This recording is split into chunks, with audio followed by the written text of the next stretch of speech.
Welcome to the July 12, 2020 service of the Unitarian Universalist Church of Brunswick, Maine. My name is Paul Peranteau, and I'm a member of the Board of Trustees. During the summer, we frequently schedule lay-led services. Today we have Paul Schaffner, a longtime member, leading our service. Paul Schaffner and Irene Chance began attending UUCB in 1991 and joined in 1993. Their 4 children participated in RE before moving on to their varied lives both near and far. Paul was a professor of psychology at Bowdoin College for 38 years before retiring in 2015. Thank you for attending our service. Please come again next week.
Selections from Sacred Places by Philemon Sturgis, illustrated by Gilles Laroche.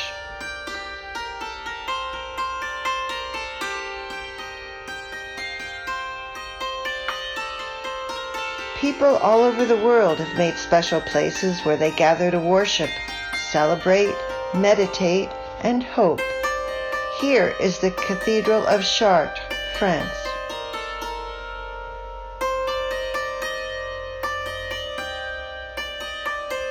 St. Nicholas Church in Alaska blends Christian and Native American traditions. Small houses are set out to protect the spirits of the dead.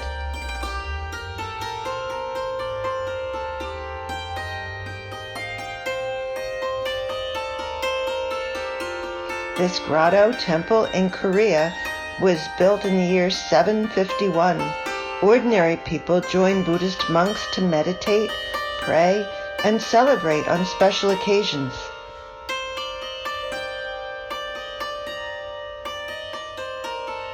The western wall is what remains of the Second Temple of Judaism, destroyed in the year 70. Jewish people come here from all over to pray.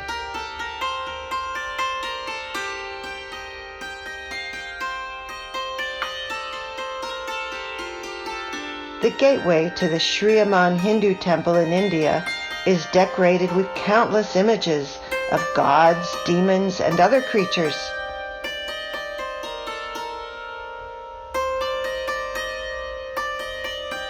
At Temple Solomon in Canada, a rabbi reads Hebrew scripture from the Torah.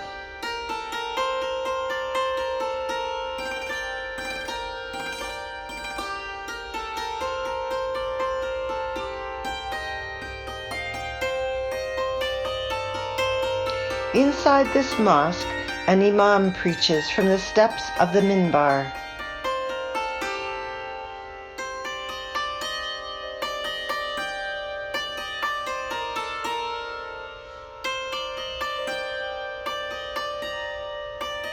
Quakers worship in simple meeting houses with no formal ceremonies, leaders, or preaching.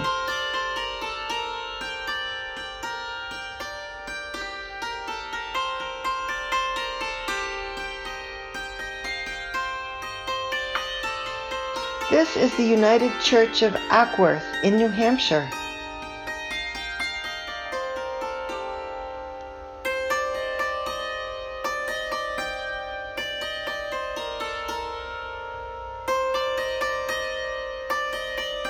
The pagoda at Dali in China reaches skyward, marking the site of a former Buddhist temple.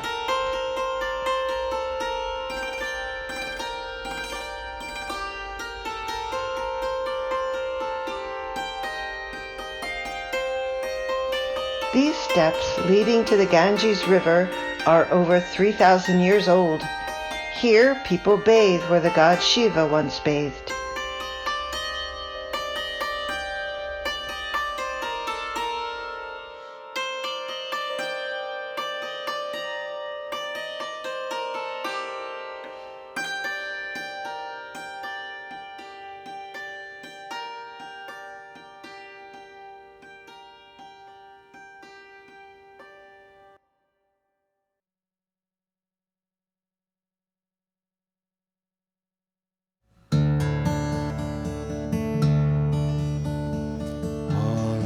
Architects of fate, working in these walls of time, some with massive deeds and great, some with ornaments of rhyme.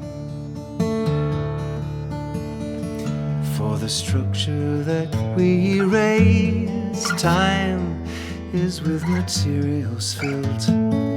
Our todays and yesterdays are the blocks with which we build. Build today then strong and sure, with a firm and ample base, and ascending and secure shall tomorrow find its place.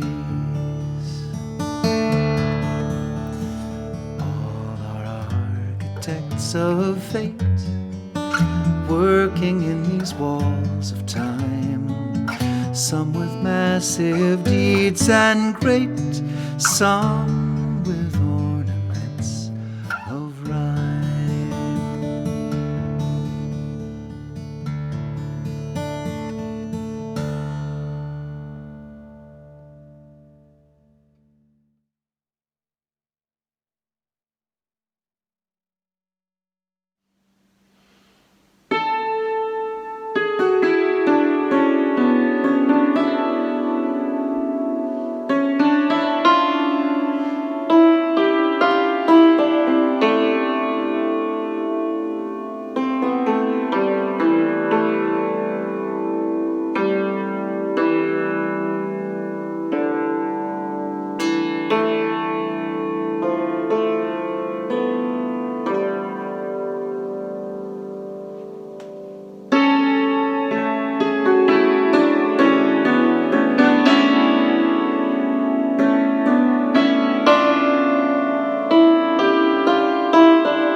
Hello, please join me for a brief exercise in visual imagination. Close your eyes if you'd like. This will take about a minute. Here we go. It's Saturday night, sometime after 10 p.m. You are sitting on a wooden bench alone, indoors, in silence. If you're still there at 11, a motion detector somewhere will notice you and alert the police. So your time is limited. You could leave right now. It's late, you've been on the go nonstop for 8 hours, and your work is done. But you do not leave. You remain there, listening and peering into a dimly lit, cavernous space. Light from a street lamp filters through stained glass, warming a majestic arched ceiling with hints of color. Orderly rows of wooden benches stand before you. Beyond them, a more ornate space. Something is special about this moment. You both see and feel your surroundings. Everything is quiet, yet somehow alive. Perhaps what you sense is lingering energy from 2 hours earlier, when this space was filled with people. Some playing instruments, some singing, some sitting where you now sit, listening to music in the same way that you now listen to silence. Manifest then was the power of music, amplified by the beauty of the setting and the responses of those who heard it. But the audience has gone home now. Singers, instrumentalists, stage crew, everyone but you. Manifest now is something different, a precedent power that encompasses music and much more. Well, that completes the visualization exercise. Now, what was it about? Here's the story. 6 years ago, I joined the Oratorio Chorale, which performs classical music in the Mid-Coast area. With no facilities of its own, the chorale rents space for every rehearsal and every concert. Most often, local churches provide these spaces. As a new singer wanting to help out, it became my job to arrange and manage the chorale's use of one synagogue, 7 neighboring churches, and our own UUCB. Now, arrange and manage rented spaces sounds simple enough, but this work was logistically complicated and unpredictable. Several challenges occurred repeatedly. For example, consider chancels. These upfront areas of churches are laid out in ways that work well for worship, but not for anything else. Squeezing a large chorus plus soloists, instrumentalists, and a conductor onto a chancel inevitably required us to rearrange its layout. Scheduling issues compounded this challenge. Both religious communities and music ensembles somehow insist on holding their big public events on weekends. We've always found ways to work around this potential conflict, but there were consequences.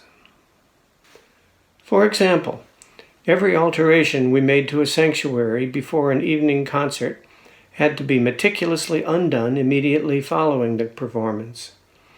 We considered it essential that when the rabbi or minister or priest arrived the next morning, they would find everything set up exactly as it had been left, ready for worship. This led to some post-concert work frenzies, disassembling and hauling out the chorale's risers, restoring the chancel setup, replacing Bibles and hymnals on the pews. For churches, becoming a concert venue is an uncommon activity and in general a very low priority. Well then, what do churches care about? Time and again, I found the same answers. Congregations care about their doctrines and creeds, their traditions and rituals. They care about their sacred objects, spaces, and texts, about the histories of their community and their congregation and their faith. They care about their role in the community and their role in shaping the future of life on earth. All of these describe UUCB, I believe. We have fewer rituals than most churches. We have some very different doctrines, and a plainer sanctuary. But in terms of caring for our congregation, our community, and our role in shaping the future, we are all very much alike.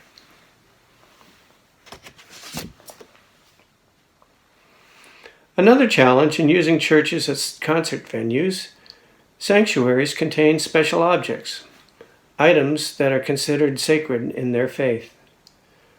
Think of altar, ark, baptismal font, Bible, chalice, crucifix, holy water, missal, statuary, tabernacle, Torah, votive candles. As the chorale's venue guy, I learned it was essential to identify which objects at each venue were considered sacred. Obviously, a crucifix would pretty much always qualify. A rack of pamphlets, not so much. But what about everything in between? Chorale singers were not expected to share in the host congregation's sense of sacredness, but we were expected to respect it. This expectation often went unstated, perhaps making it even more important. Sometimes I learned about this aspect of my work by accident. For example, once during a rehearsal, a singer took a sip of water, then put his bottle down on the table next to him. A few minutes later, we all took a break and sat in the pews. There stood the water bottle, upright and alone, on the church altar. It had been set down in innocence, visible to no one, but now we all saw it there, violating the sacred status of the altar. Quickly, one singer who belonged to this church let us know that no one but a priest places anything on the altar ever. So church sanctuaries are interesting concert venues in part because sacred objects are present. But many people of faith also consider their sanctuaries themselves to be sacred spaces. Indeed, the terms sanctuary and sacred share the common root meaning. With each experience staging a concert in a religious venue, I sensed this idea of sacred space with growing clarity. Obviously, any object or space considered sacred is to be treated with respect. But what does it mean to consider something sacred? In many faiths, this term indicates a special connection between an object or a place and the presence of God. Often, such connection is prescribed in religious doctrine. But in spending time in sanctuaries of diverse faiths, I found a more UU understanding of sacredness. To me, it does not arise from doctrine, but rather from practice, repeated over time. Sacredness accrues through worship. Our chalice becomes special because we regularly associate it with the 7 principles. Our sanctuary becomes special because it is where UUs have gathered for generations to confront life's challenges and blessings, note its arrivals, transitions, and departures, and commit to ideals. We began this reflection with an exercise in visual imagination. In my mind, we were in the sanctuary of the Woodford's Congregational Church in Portland. But it could have been any church or synagogue, really. Each time I visited a sanctuary in silence, that open space felt alive. I now understand such vitality to be the enduring legacy of the laughs, tears, hugs, insights, questions, and commitments, all shared there over years and lifetimes. When today's pandemic has passed and we can return to our UUCB sanctuary, I encourage you to seek out its sacred aspect. Look for it during a quiet time. I am confident that you will find it, or that it will find you. So may it be.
9 area churches invited an outside musical group to perform in its sanctuary. Each time, a quality of sacredness was evident, wherein I could be present in the sanctuary alone in quiet. Of course, sanctuaries are intended as gathering places. We are congregations, after all, we're not dispersions.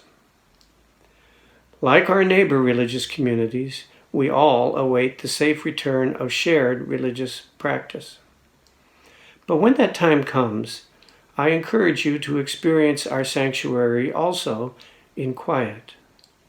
Perhaps before a Sunday service, or after a celebration of life passage, a concert, or a lecture. You too will then sense the sacredness of our special place.